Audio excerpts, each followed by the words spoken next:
annagoo ah beesha ciise ee degan degmada Cali Xaydh markii saami qaybsiga Soomaaliland istaageedii waxaan helay gudoomiye xubnaha koobaad ee golaha wakiilada marka sida darteed waxaan imika malqaynaa in meelo kale in lagu duwo ay tahay waxaan anagu xeerka iyo xaq u lahayn ee saami qaybsiga beriga loo raacay ma ogolin oo ka yeeli marnaba cid kale intaan lahayn anagu waxa weeyaan in sideedaan u helno waxa aan doonaynaa haddaan nahay beesha ciise dawladda nin walba xaq wixii uu ku lahaa ayuu qaatay ninna nin kale xaq u leeyahay inuu qaatana waa xaaran ma ogoli xaq kursiga aan u leenahay ee markii dawladda Soomaaliland la aas-aasay aniga xaq i raaciyay xeerna i raaciyay maanta ma ogoli mana ogolaan doono nin kale oo maxaan ku raday hungureeya mana ogoli mana ogolaan doono waxa weeye waxaan aadee laba kuurnaya u sharaxan musharaxa Axmed Cabdi Casood kaasoon ii sharaxan anigoo musharaxayga iga soo jeeda kursigaana u sharaxan aan ku taageersanahay waxaan madaxweynaha iyo madaxweyne ku xigeenka iyo wakiilada iyo mas'uuliyiinta intaba waxaan ka codsanaynaa iyo xisbiyada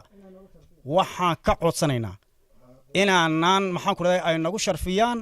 naguna garab galaan naguna ixtiraamaan naguna karaameeyaan haddii ay dhici weydo sidaas ay dhici weydo hawsha anagu mas'uul kama yihiin dawladda Soomaaliland waanu ka tashanaynaa waxaan doonaynaa sida aqalladii horeba soo sheegeen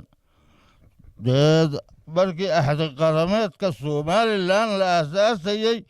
wixii xeer iyo xaqan u yeeshay gudoomiye ku xigeenka golaha wakiilada yaan xaq u yeeshay muddo iga warwareegay laakiin maantana dad kalaba ku tartamaya leeyahay ma ogol intaasoo kale hadday dhacayso waxaan u baahannahay in la nagu karaameeyo wixii magaca iyagu hore ugu baxay oo hal shakhsi in la nagu karaameeyo hadday dhici weydana dawladda Soomaaliland walba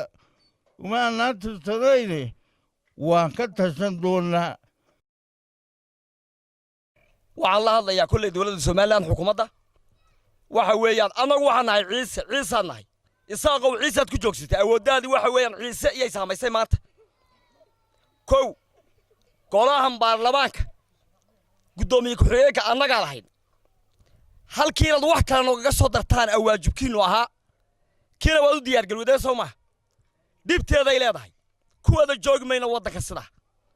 ka hadalkiisa isaga ka had hal siiyo Axmed Cabdi Casood cilmi xirsi waxa weeyaan wuxuu ahaa nin ciise ah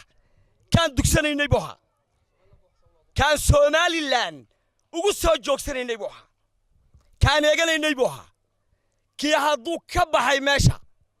maada dumaalay misaana dumaalaya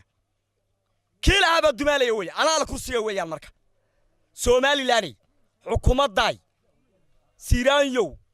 de kada yo waxa weeyaan wax kala ku soo dar ka hadalkiisa dhig haddaad dhigi weydo oo sida ugu dhaqsa badan ugu soo celin weydo faraha ciisaha aad ugu soo celin weydo kursiga amba ninkan Axmed aad u geyni weydo waxa weey go'aanku wuxuu yahay inaan ka tashano dhamaanteed Soomaaliland hadda doona goor isku taag ba sameynayna quraan jaameel qaniintay quraanjadu hadday ku qaniinto ma rado qanin waad hoqanaysaa Soomaaliland waxa weeyin ma ogolo dadnimada wadaninimada islaamnimada abaalka haddaad gudi weyday falirkii aad nagu soo turtayna ma damacday maanta sida ugu dhaqsa badan kursiga faraha looga qaado ciisahana ha loogu soo celiyo haddaad ugu soo celin weydana waxa weey si ugu dhaqsa badan baan uga tashanaynaa laakiin maanta ka waxa laga rabaa intaad dhaafto wax ka weyn waa lagu diyaar galoobay maanta waxa lagu diyaar galoobay xaqayagii iyo cadkeegii maqlaa inaad sida ugu dhaqsa badan lagaaga helo kaana yayna ku wada hadlin salaam calaykum waxaan halkan ka soo jeedinaynaa annagoo ah duqeyda beesha Cabdiraxmaan Culayaanba Ciise ee degan magaalada Garbadadar ee degmada Garbadadar waxaan dawladda Soomaaliland u cabasho u jeedinaynaa kursiga gudoomiye ku xigeenka baarlamaanka oo anagu hore u lahayn oo Somaliland bana ku taqaano soo suman oo ahaa